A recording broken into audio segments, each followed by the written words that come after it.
Last episode में team Natsu S class mission पर निकल पड़ती है जो कि गलूना आइलैंड पर होता है। वहाँ पर उन्हें कर्ज के बारे में पता चलता है। उसके बाद वो एक बड़ी सी कैव में गिर जाते हैं। फिर वो अपने सामने एक बड़े से मॉन्स्टर को देखते हैं जिसका नाम डेलियोरा है। अब देखते हैं कि फेरीटेल एपिसोड 12 में क्या होता है। इस एपिसोड का नाम है मून रिप। अब सभी मॉन्स्टर को देख रहे होते हैं। तभी लूसी कहती है शायद डेलियोरा और कर्ज एक दूसरे से रिलेटेड है। ग्रे भी इस बात से एग्री हो जाता है और कहता है वो डीमन आइस में अभी भी जिंदा है। तभी नात्सु कहता है कि चलो अपन उसे खत्म करते हैं। तो ग्रे उसे एक जोरदार पंच मारते हुए कहता है कि तुम उससे दूर ही रहो। अगर डेलियोरा वापस बाहर आ गया तो उसे कोई भी नहीं रोक पाएगा। तभी नात्सु कहता है कि हे, क्या तुम्हें लगता है कि मैं इतनी बड़ी आइस को आसानी से मेल्ट कर पाऊंगा? नहीं। मास्टर और ने इस डीमन को फ्रीज करने के लिए आइस डिसेल्ट का यूज किया था। आइस डिसेल वो मैजिक है जो किसी मैजिक से मेल्ट नहीं होगा। अब नात्सु कहता है कि हमें उन तीनों को पकड़कर इसके बारे में पूछना चाहिए। तो लूसी रेडी हो जाती है पर ग्रे मना कर देता है। हमें यहाँ पर वेट करना चाहिए जब तक मून नहीं निकलता, क्योंकि उसने उन विजार्ड्स को मून के बारे में कुछ बातें करते हुए सुना था और उसे लगता है डेलियोरा और विलेज कर्स्ड आपस में कनेक्टेड हैं। अब सभी चांद निकलने का वेट कर रहे होते हैं। तभी ग्रे को मास्टर उनके साथ अपनी ट्रेनिंग याद आती है। वो कहती है कि क्या तुम कर पाओगे? मेरी ट्रेनिंग बहुत ज्यादा टफ होने वाली है। हाँ, कुछ भी हो जाए मैं करूंगा।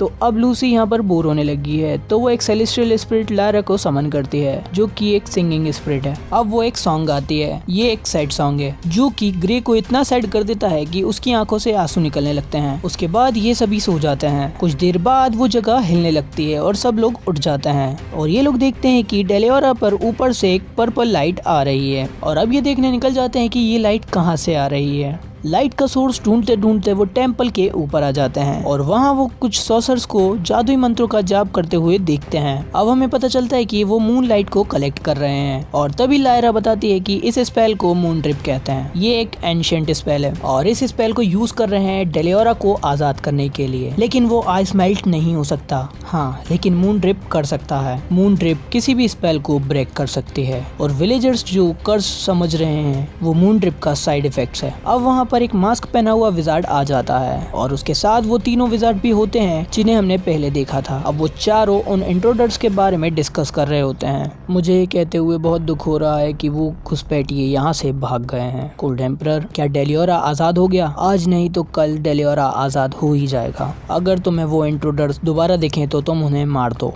वो इंट्रोडर्स विलेजर्स ही होंगे क्योंकि इस आइलैंड पर उनके अलावा और कोई नहीं है। ऐसा है तो पूरे विलेज को ही डिस्ट्रॉय कर दो। अब नात्सु बाहर आता है और लड़ने के लिए तैयार हो जाता है और इनके बीच लड़ाई शुरू हो जाती है। लियोन, तुम्हें पता भी है तुम क्या कर रहे हो? ग्रे, मुझे लगा नहीं था कि ये विलेजर्स तुमसे हेल्प लेंगे। तुम तीनों, मैंने तुमसे जो कहा है वो करो, इन्हें तो मैं संभाल लूंगा। उसके बाद नात्सु उन्हें रोकने के लिए आगे बढ़ता है। तभी लियोन नात्सु पर आइस मैक डायमंड कीच का यूज करता है। ग्रे हैप्पी और लूसी से विलेजर्स को बचाने के लिए बोलता है। अब ग्रे नात्सु को किक मार के नीचे गिरा देता है ताकि वो लियोन की मैजिक से दूर चले जाए। अब ग्रे लियोन से कहता है कि तुम हमारे मास्टर की लेगेसी को क्यों बर्बाद करना चाहते हो? अब लियोन अपना मास्क उतार देता है और कहता है चिल्लाओ मत, वो तुम ही हो जिसने हमारे मास्टर को मारा है। और यहाँ पर नात्सु अपने फायर मैजिक से आइस को मेल्ट करने की कोशिश करता है पर नहीं कर पाता। दूसरी तरफ हम एक शिप को देखते हैं जिसपे सभी सेलर्स बेहोश पड़े होते हैं। तो वहाँ का कैप्टन बोलता है तुम गलूना आइलैंड क्यों जाना चाहती हो? वो बहुत खतरनाक है। तो अर्सा कहती है कि तुम चुपचाप चलो।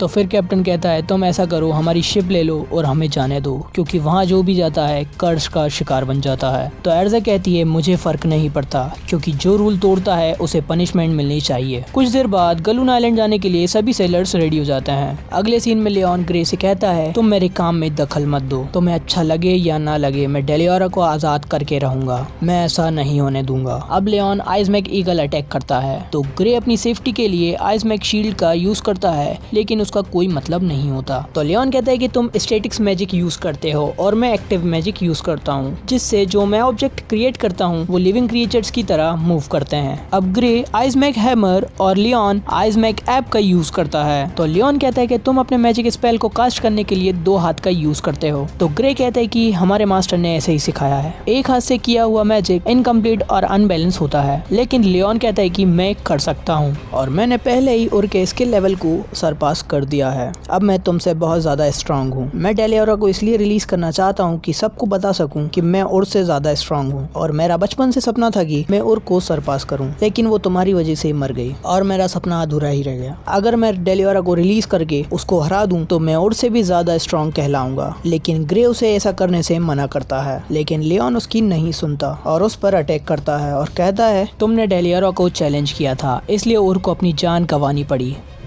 अब देखते हैं कि अगले एपिसोड में क्या होता है।